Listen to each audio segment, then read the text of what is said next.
خزاں آئی خزاں آئی تو کیا کیا شاخ گل نے لی تھی انگڑائی، بہار آئی چمن میں تو چمن والوں کو نیند آئی، انا دل نے پکارا انا دل نے پکارا، بوئے گل دہلیز تک آئی، مگر تیری نازک مزاجی نے توجہ بھی نہ فرمائی، جگایا جب چمن والوں کو مستانے کی ٹھوکر نے، جگایا جب چمن والوں کو مستانے کی ٹھوکر نے، بلا آئے بچاؤ اس سے اندر سے صدا آئے، کیوں بچاؤ؟ نشے من یہ ہمارا ہے، یہ مے خانہ ہے رندوں کا، ہٹو دیوانو تم یہاں سے، تمہیں قسمت کہاں لائے، مگر سن گلستان یہ تمہارا ہی نہیں میرا بھی دعویٰ ہے، گلستان یہ تمہارا ہی نہیں میرا بھی دعویٰ ہے، اسی گلشن میں ہوگی اب میرے نغموں کی سنوائی۔ بسم اللہ الرحمن الرحیم۔ السلام علیکم۔ بہت سے حضرات نے دعا کے حوالے سے تقاضا کیا تھا کہ ایک ویڈیو آنی چاہیے، تو حاضر خدمت ہے۔ اس کے ساتھ ساتھ بہت سے حضرات جو ہیں ہمارے ماضی کے آشنا، ان کا ہر دفعہ مطالبہ آتا ہے کہ آپ میں وہ سپارک نہیں ہے۔ تو بھائی صورتحال یہ ہے کہ سپارک اپنا یہ حال کہ جی ہار چکے لٹ بھی چکے، اپنا یہ حال کہ جی ہار چکے لٹ بھی چکے، اور محبت وہی انداز پرانے مانگے۔ تو صورتحال یہ ہے کہ ہم صاف ظاہر ہے عمر رواں جو ہے، قافلہ عمر رواں وادی شباب سے اب نخلستان شیب میں اتر رہا ہے، تو وہ گرج چمک دھنک وہ کہاں سے آ سکتی ہے؟ دعا ہی کی جا سکتی ہے، اور دعا کریں انشاءاللہ۔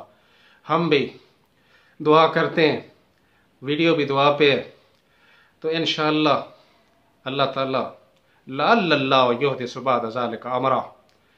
تو صورتحال یہ ہے کہ پچھلی ویڈیو میں ہم نے کچھ باتیں کی تھیں دعا کے حوالے سے، تو اس کا خلاصہ یہ تھا کہ دعا کی قبولیت کے لیے دو چیزیں بہت اہم ہیں، ایک صدق مقال اور دوسرا عقل حلال۔ صدق مقال سے یہ مراد ہے کہ آپ کا ایمان جو ہے وہ بالکل درست ہو، اور دوسرا یہ ہے کہ آپ کے پیٹ میں عقل حلال ہو، خالص صاف ستھری طیب اور حلال خوراک موجود ہو، خون حلال ہو، تب جو ہے ادھر جوابات آتے ہیں، نالے سنے جاتے ہیں۔ تو آج ہم نے عنوان رکھا ہے دعا اور خلوص۔ تو آپ کو پتہ ہے سورت اخلاص، قل هو اللہ احد اللہ الصمد، تو یہاں پہ اخلاص ہے، خالص پر۔ میں نے شاید پہلے بھی کہا کہ ہمارے یہاں صورتحال یہ ہو چکی ہے، مکہ کے جو مشرکین تھے وہ جب مصیبت میں پھنس جاتے تھے نا، انہیں پتہ چل جاتا تھا کہ اب ہمارے وہ جو لات منات اور عزا حبل کوئی اب یہاں پہنچنے والا نہیں ہے، تو وہ اس وقت جو ہے اللہ تعالیٰ کو خالص پکارتے تھے۔ اللہ تعالیٰ نے خود غالباً سورۃ یونس میں تذکرہ فرمایا ہے کہ اس وقت خالص اللہ کی پکار کرتے تھے۔ مگر ہمارے ہاں صورتحال بہت ابتر ہو چکی ہے. ہمارے ہاں یہ جو شرک اور بدعت سے ملوث لوگ ہیں بالکل مصیبت کی بٹھی میں آ چکے ہوں. تب بھی امام بری میری کھوٹی قسمت کرو کھری. تو عام جو ہوتا ہے طبقہ وہ مقصد ہے اپنے کوئی پٹھے شٹھے گھاس وغیرہ اپنے کھوتی شوتی پہ لے کے جا رہے ہوتے ہیں. تو کھوتی ان کی اگر ڈگ پڑے گر جائے تو وہ پتہ کیا کہتے ہیں؟ امام بری میتی ڈھے پئی کھوتی کرو کھڑی. تو اصل مصیبت میں بھی یہ خالص اللہ کو نہیں پکارتے. تو ہمارا آج کا سلسلہ جو ہے وہ خالص پکار ہو اللہ کی. پکار کا مطلب دعا. اور یہ جب خالص پکار ہوتی ہے تو پھر نتائج بھی نکلتے ہیں. تو ہم اب چلتے ہیں 4000 سال پہلے. کہاں پہ؟ عراق میں، بابل شہر ار میں، جہاں حضرت ابراہیم علیہ السلام پیدا ہوئے. 14 سال کی عمر میں مؤسس توحید بنے، توحید کی تبلیغ شروع کی. نمرود اور اس وقت کے جو دجال اور شیاطین تھے، فرائنہ اور نماردہ تھے، انہوں نے رکاوٹ ڈالی. حتیٰ کہ ان کے والد گرامی جو تھے جناب قبلہ آذر صاحب وہ بھی مخالف تھے، اور وہ وزیر مذہبی امور تھے نمرود کے. تو اب حضرت صاحب کو نشان عبرت بنانے کے لیے بہت صاحب زیر قرآن مقدس نے کافی جگہوں پہ تذکرہ فرمایا ہے. تو نشان عبرت بنانے کے لیے انہوں نے یہ کیا کہ آگ کا ایک لمبا چوڑا الاؤ روشن کیا اور حضرت صاحب کو بے لباس کر کے برہنہ کر کے ایک پنگوڑے پہ بٹھایا کہ رسیاں کاٹیں گے. جھولا تھا تو یہ جھولا بالکل آگ کے درمیان میں جا کے گرے گا اور حضرت صاحب بھی اپنے نظریہ توحید کے ساتھ بسم ہو جائیں گے. تو آپ بیٹھے ہوئے تھے، شباب آتش شباب جوان تھا، خاموشی سے بیٹھے ہوئے تھے. صورتحال بڑی نازک تھی. تو اللہ تعالیٰ نے بارگاہ الہ میں عرض کی کہ اللہ تعالیٰ یہ تو آپ کو پکار ہی نہیں رہے، تو کیا بنے گا؟ آپ ہی کوئی تسلی دیں. تو اللہ تعالیٰ نے فرمایا کہ جب وہ بندہ دستک ہی نہیں دے رہا تو ہم کیا دخل در معاملات کریں. تو جبریل نے اجازت چاہی کہ مجھے اجازت دیں میں ان کے پاس پہنچاؤں. اللہ تعالیٰ نے فرمایا جاؤ. جبریل علیہ السلام حاضر ہوئے، عرض کی کہ آپ صورتحال کیا ہے، کیف حالک؟ انہوں نے کہا بھائی بالکل ٹھیک، کوئی مسئلہ نہیں ہے. انہوں نے کہا یہ سارے دشمن اکٹھے ہو چکے ہیں، ابھی آپ کو دھکا دینے والے ہیں، رسی کاٹنے والے ہیں. آپ کوئی مسئلہ، کوئی حاجت ہی نہیں ہے. اللہ کا حاجت، میرے لائق کوئی دھندا، کوئی حاجت، کوئی ضرورت تو فرمائیے. انہوں نے کہا جبریل حاجتیں تو بہت ہیں مگر تیرے بس کی باتیں نہیں، تیرے ساتھ کوئی حاجت نہیں. تو آگے آپ جانتے ہیں. بہرحال اس بات پہ ہم کبھی حضرت ابراہیم علیہ السلام کی اس سلسلے پہ فارسی اشعار کے ساتھ ایک اور ویڈیو بنائیں گے انشاءاللہ. تو صورتحال پھر آپ کو پتہ ہے کیا ہوئی. جبریل نے عرض کی چلو دعا تو کر لیں، دعا تو کر لیں. تو انہوں نے کہا بھئی حسبی ان سوالی انہو یعلم حالی. جب وہ ہمارا سارا حال جانتا ہے تو ہمیں دعا کرنے کی ضرورت کیا ہے. بہرحال یہ تو ایمان خلیل تھا جو عرش معلی سے بھی اوپر پہنچا ہوا تھا. انہوں نے بھی بہرحال کئی موقع پہ دعائیں کی ہیں. یہ ایک خاص صورتحال ہے. تو ہم جو ہے بڑے ہی کیا کہنا چاہیے عاجز اور درماندہ قسم کے لوگ ہیں. ہماری تو دعا کیے بغیر بنتی نہیں ہے. تو انہوں نے جب یہ سلسلہ دکھایا تو صورتحال جب آخری دم تک پہنچی، جب انہیں پھینک دیا گیا آگ میں، تو اوپر سے اللہ تعالیٰ نے احکامات نازل کیے آگ کے لیے، یا نار کونی بردن و سلاما علی ابراہیم۔ یہ تو آپ کو پتہ ہے کہ آگ کیا ہو گئی؟ گلزار، باغ بن گئی۔ وسلاما، اللہ تعالیٰ نے ساتھ ساتھ احکامات بھیجے تھے کہ اتنی ٹھنڈی بھی نہ ہونا کہ حضرت صاحب کو سردی محسوس ہو، لیکن امام زین العابدین نے اس کا تھوڑا اور ترجمہ کیا ہے کہ کونی بردن وکولی سلاما، جا کے حضرت صاحب کو میرے سلام بھی کہنے ہیں۔ اللہ تعالیٰ نے آگ سے کہا ایک تو کیا کرنا ہے؟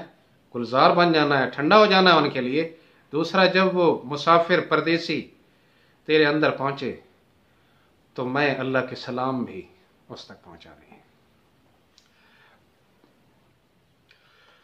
بعد میں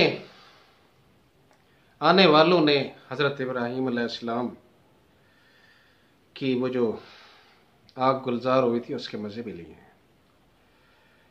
اصحاب اخدود، یہ کوئی نبی علیہ السلام سے پہلے اور عیسیٰ علیہ السلام کے بعد کا واقعہ ہے۔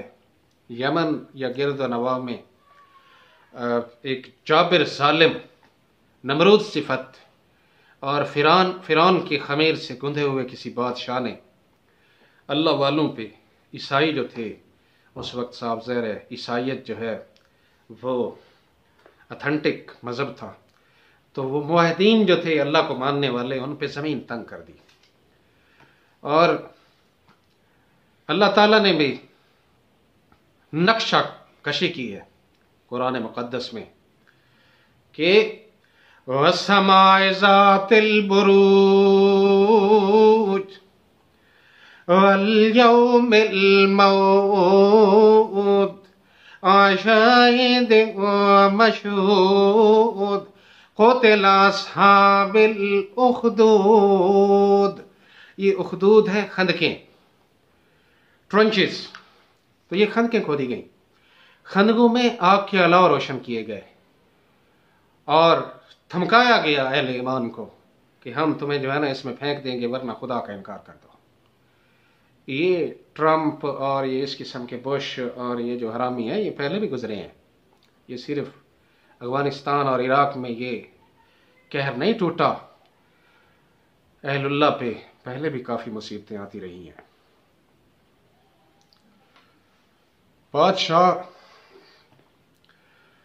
نے ماحول ایسا گرم کیا وہاں پہ کہ ہزاروں توحیدی جو تھے اللہ کے ماننے والے، ان کو خندقوں میں پھینکوایا، الاؤ روشن تھے آگ کے، تو ایک ماں کو لایا گیا کہ یہ عبرت نہیں پکڑ رہے، ایک ماں جب پیچھے ہٹے گی نا، ماں جو تھی وہ اس کا ایک بچہ تھا شیرخوار قسم کا، تو اسے کہا گیا کہ چھوڑ دے رب کو ورنہ تیرے اس بچے کو پھینکتے ہیں۔ تو اب اہل وفا کہاں چوکتے ہیں، وہ بیچاری کیسے ایمان کو الوداع کہہ سکتی تھی، تو بچے کو پھینک دیا گیا۔ جو ہی بچے کو پھینکا گیا ہے تو اللہ نے ابراہیم علیہ السلام والا وہ منظر جو ہے اسے ریپیٹ کر دیا ہے۔ یہ کوئی پچھلے 4000 سال کی باتیں نہیں ہیں، 1500-1600 سال پہلے بھی ایسے ہوئے ہیں۔ تو وہ جو آگ کا الاؤ تھا اس میں سے بچے کی آواز آئی، ہائے ہائے ہائے، کیا آواز پہنچی؟ آواز آئی آواز، یہ خیر اس قسم کی آواز نہیں تھی، تو یہ آواز جو تھی، تو درا ماتر کے اینا رست گلزار خلیل، تو درا ماتر کے اینا رست گلزار خلیل، منت و احسان برما کر دیاں رب جلیل،